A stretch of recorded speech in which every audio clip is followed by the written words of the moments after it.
मी तरी एकतर या गोष्टीवरती विश्वासच ठेवत नाही. सरकार कोणत्या वेळेस काय डाव टाकायला लावी एखाद्या आमदाराच्या माध्यमातून यावरती आपण विश्वास ठेवायचाच नसतो.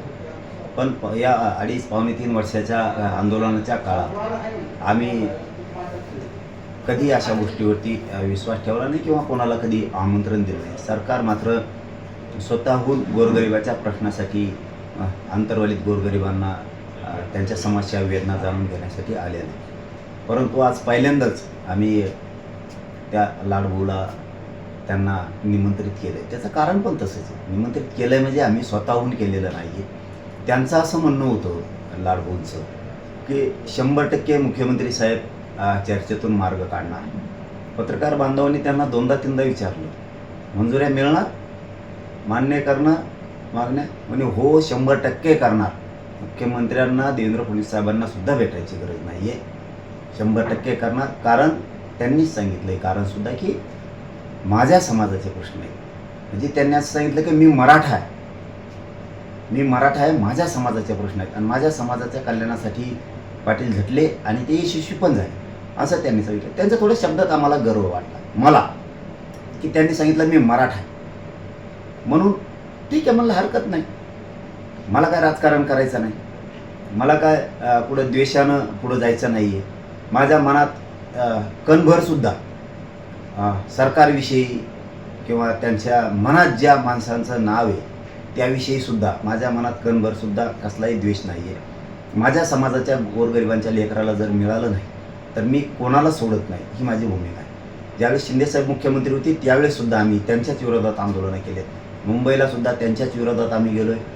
वर्ष 1.5 वर्ष 2 वर्ष त्यांच्याच विरोधात आंदोलन होतं. कारण शेवटी जो मुख्यमंत्री असेल, जो सरकार चालक असेल त्याच्या विरोधातच शेतकरी असो, मराठा असो, कोणतीही जाती धर्माचा माणूस असो त्याला आंदोलनं करावं लागते, न्याय मिळते. त्या भूमिकेतून आम्ही केलं.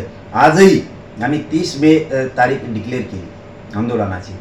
तर आम्ही द्वेष भावनेनं ती केलेली नाही आहे.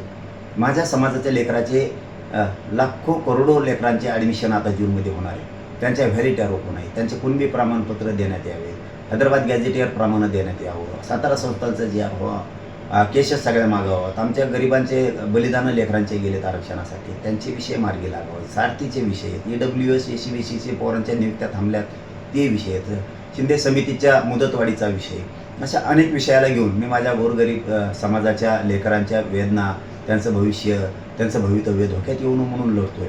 पण त्याच कालावधीत त्यांना काय संशय आला आहे का काय मला माहीत नाही लाडभूला. परंतु त्यांनी सांगितलं, कारण ते मला मनोज दादा म्हणले, मला ही त्यांना लाडभूच म्हणावं लागणार आहे. कारण ते एका भावाच्या भूमिकेत आले. ते एक समाजाची माया त्यांच्या बोलण्यात आम्हाला दिसली, त्यांच्या तळमळ आम्हाला ती दिसली.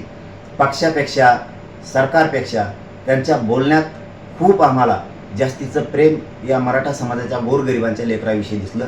आणि मी एक खरं बोलतो, मी पोटात एक आणि होटात एक तोंडात एक असं कधी बोलत नाही. माझ्या मनात जे आहे ते मी स्पष्ट बोलतो.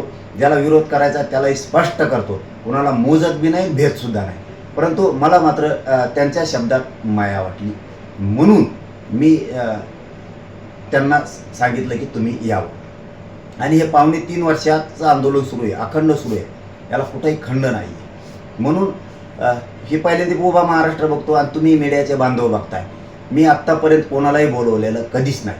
पण या माणसात, या लाडभूमध्ये आम्हाला तळमळ दिसली समाजाविषयीची, समाजाच्या लेकराविषयी तळतळ दिसली. म्हणून आम्ही त्यांना सांगितलं की तुम्ही या, पण 23 तारखेच्या आत या, 23 मेच्या आत या.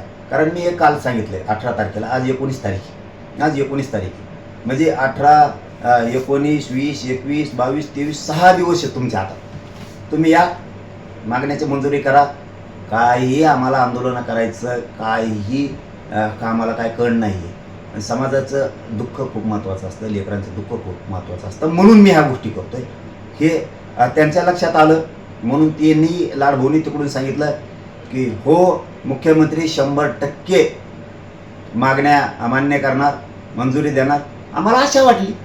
आणि लाडभाऊ एक महत्त्वाचं सांगतो, या चॅनलच्या बांधवांच्या माध्यमातून सांगतो, 100% आता आम्ही तुमच्याकडे अपेक्षेने आणि आशेने बघायला. जसा चातक पावसाची वाट बघतो एका थेंबाची, तशी आम्ही चातकाप्रमाणे आता लाडभाऊ तुमची वाट बघतोय. अंतरवाली सन्मानानं तुम्हाला बोलवते, मराठा समाज तुम्हाला सन्मानानं बोलवतो. तुम्ही बोलल्यापासून मी तुम्हाला निमंत्रण दिलं. मी कधीच निमंत्रण देत नाही. हे मराठ्यांचं निमंत्रण तुम्ही कधीही डावलू नका. आणि याच्याबरोबर एक महत्त्वाची गोष्ट सांगतो तुम्हाला, की तुम्ही आयुष्यात आता विसरू नका. कारण तुम्ही तिकडून म्हणलात मराठा समाजाला 100% सगळ्या मागण्याची मंजुरी फडणवीस साहेब करतील. मी सांगतो आम्हाला पण बोलवा. तुमच्या आवडीचेच मंत्री, त्यांच्याशीच तुम्हाला बोलायचं का, त्यांच्याशी चर्चा करायची का, असं तुम्ही म्हणला. आमच्या आवडीनिवडीचं कोणीच नाही आहे. जो मराठा समाजासाठी धावल त्याच्या आशेवरती आम्ही राहतो, त्या आशेवरती करतो. आता तुमच्यावरती मान टाकली, तुमच्या खांद्यावरती, तुम्हाला सन्मान आहे. आता तुम्ही 23 मेच्या आत या. पण एक गोष्ट लक्षात ठेवा, तुमच्यामुळं मी कालपासून राज्यभरात गावागावात बैठका सुरू आहेत आमच्या, त्या मी थांबवल्या तुमच्यासाठी. फक्त आम्हाला धोका देऊ नका. समाजाशी दगा फटका पक्षासाठी आणि सरकारसाठी करू नका. कारण तुम्ही ज्या समाजाचं छाती ठोकून सांगितलं मी मराठ्यांचा आहे, म्हणून आम्ही तुमच्यावर विश्वास ठेवला आहे. तुम्ही आता 23 मेच्या आत या, सगळ्या मागण्याची अंमलबजावणी करा. फक्त पुन्हा पुन्हा तेच सांगतो, तुमच्यामुळे मी राज्यातल्या बैठका थांबवल्या. आणि तुम्ही जर नाही आलात तर इथं आम्हाला राहिलेल्या दिवसात तयारी होणार नाही. 30 मेचं मी आंदोलन थांबवू शकत नाही, ते थांबणार पण. तुम्ही मंजुऱ्या द्या. काय करायची गरज, आम्हाला आंदोलन करायची गरजच नाही. फक्त धोका मात्र आता समाजाशी होऊ नये हे तुम्ही लक्षात ठेवा. आम्ही कधीही कोणाला बोलवत नाही. पहिली वेळी आम्ही तुम्हाला बोलवलं, कारण तुमचे शब्द पण तसे होते म्हणून बोलवले. आम्हाला त्या शब्दावर विश्वास वाटला नसता. असे किती का मंत्री आमदार बोलतायत, आम्ही ध्यान पण देत नाही. पण तुमच्या बोलण्यात आम्हाला कुठंतरी तथ्य वाटलं, समाजाविषयी माया वाटली, म्हणून आम्ही तुम्हाला बोलवतो. आणि हे पोटतिडकीनं बोलतो मी. काही पोटात आडा ठेवून बोलत नाही, चेष्टा मस्करी करत नाही. मला माझ्या समाजाच्या लेकराचं भलं करायचं आहे, तुमच्या हातून करा, काय अडचण आहे मला. तुम्ही श्रेय घ्या.